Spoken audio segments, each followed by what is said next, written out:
সম্পর্কে গতকাল কিছু প্রেস মিডিয়াতে আমার কিছু বক্তব্য প্রকাশিত হয়েছে। এ ব্যাপারে আমি কিছু ক্লারিফিকেশন দিতে চাই। আমি যা বলতে চেয়েছি তা হচ্ছে, ককবরক ভাষার লিপির ব্যাপারে স্কুল এডুকেশন ডিপার্টমেন্ট থেকে সিবিএসইতে চিঠি দেওয়া হয়েছে। আর যতটুকু আমি খবর নিয়ে জানতে পেরেছি, সিবিএসই থেকে এখনও অবধি কোনো সিদ্ধান্ত আসেনি। ঠিক এই অবস্থাতে ত্রিপুরা মধ্যশিক্ষা পর্ষদের সিদ্ধান্ত নেওয়ার কোনো অবস্থা নেই, কোনো ক্ষমতাই নেই। কাজেই যতক্ষণ না পর্যন্ত সিবিএসই থেকে কোনো সিদ্ধান্ত না আসে ততক্ষণ পর্যন্ত ত্রিপুরা মধ্যশিক্ষা পর্ষদে প্রথম থেকে যে ব্যবস্থা চালু আছে সেটাই চালু থাকবে। সত্যি এই যে মিডিয়া থেকে যা শুনতে পেয়েছি গতকাল, এবং কিছু ছাত্রছাত্রীরাও ফোন করেছে রাত্রিবেলায়, যে ত্রিপুরা মধ্যশিক্ষা পর্ষদের যিনি প্রেসিডেন্ট, উনি 3 দিন আগে যা বয়ানটা দিয়েছেন, বলেছেন যে বাংলা এবং রোমান হরফে ককবরক বিষয়টা লেখা যাবে, এবং যে বিষয়টাতে নিয়ে বহু আলোচনা চলছিল এটা প্রায় সমাধানের দিকে চলে গেছে। হঠাৎ করে উনি নাকি গতকাল বয়ান দিয়েছেন যে ওনার করার কিছু নেই এবং বাংলা স্ক্রিপ্টে ককবরকটাকে লিখতে হবে।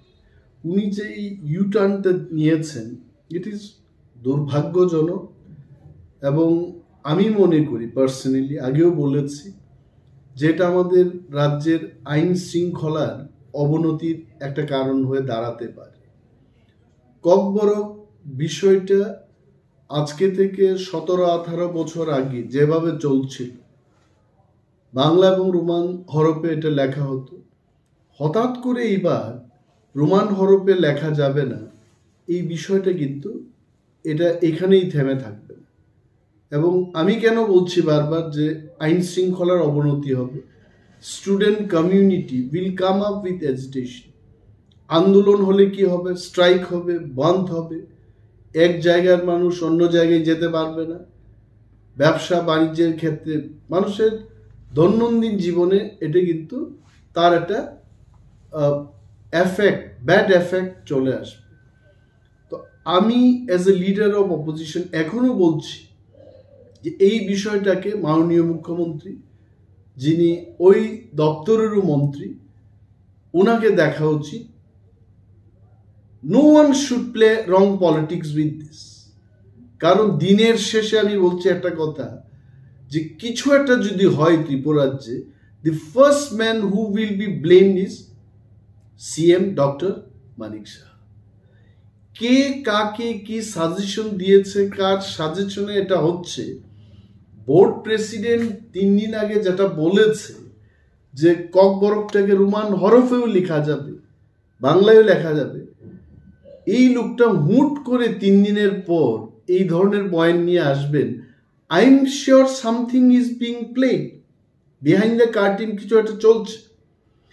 কিন্তু আন্দোলনের পরিণতি এবং আইন শৃঙ্খলার অবনতির কারণ, এই দায়ভারটা কার ঘাড়ে চাপবে, এটা তার জন্য কিন্তু সরকার এবং মাননীয় মুখ্যমন্ত্রী দায়ী থাকবেন। আমার মনে হয় it is my suggestion to the government, my humble suggestion. আমি গভর্নমেন্টকে, আমি সেই ব্যক্তি নয় যে গভর্নমেন্টকে সঠিক বা সাংঘাতিক কিছু পরামর্শ দিতে পারবো, কিন্তু আমার মনে হচ্ছে যে মাননীয় মুখ্যমন্ত্রী এই বিষয়টাকে গুরুত্ব দিয়ে দেখে যেভাবে আগে চলতো ওইভাবেই করলে পরে কিন্তু ভালো হবে।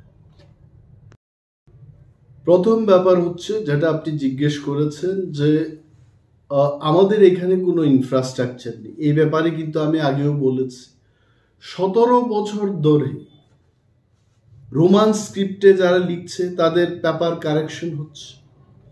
তাহলে ওই টিচাররা কোথা থেকে আসলো তখন? এই 17 বছরের যে ধারাবাহিকতা, এটাই প্রমাণ করছে যে আমাদের কাছে ইনফ্রাস্ট্রাকচার রয়েছে। এবং ত্রিপুরায় এমন কোনো টিচার নেই, আমি দায়িত্ব নিয়ে বলছি, ত্রিপুরায় যারা পড়াশোনা করছে টিবিএসসি থেকে, ক্লাস 1 থেকে ABCD পড়ানো হয়ে থাকে, রোমান স্ক্রিপ্ট কেন জানবে না? 1 নম্বর। 2 নম্বর, এই যে সিবিএসসির লেটারের অপেক্ষায় আছেন এবং সেই কারণেই টিবিএসসি সিদ্ধান্ত নিতে পারছে না। উনি এটাই তো বলেছেন। My question to the board president is TBSC running on the instruction of CBSE?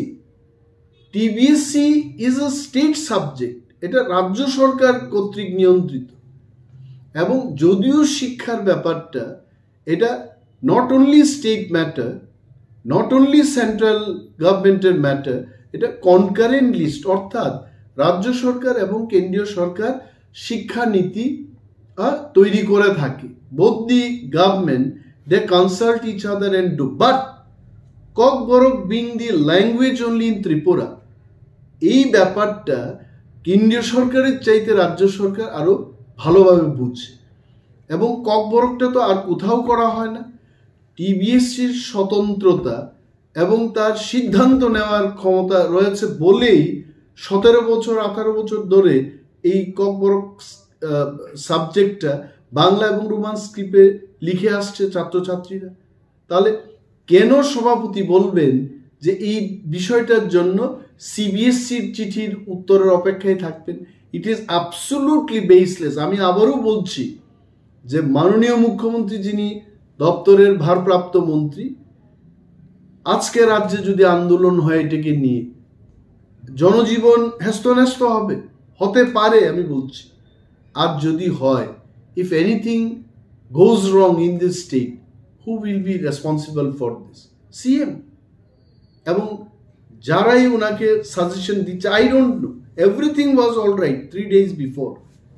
সম্পূর্ণ people started welcoming, appreciating the government, appreciating the honourable CM. হঠাৎ করে এই জায়গায় আবার ওনারা চলে যাবেন, এটা কিন্তু দেখার ব্যাপার আছে। My appeal, my humble suggestion to the government is, আগের যে প্রথা ছিল সেই প্রথাটিতে চালু থাকুক, এটাই আমার বক্তব্য থাকে।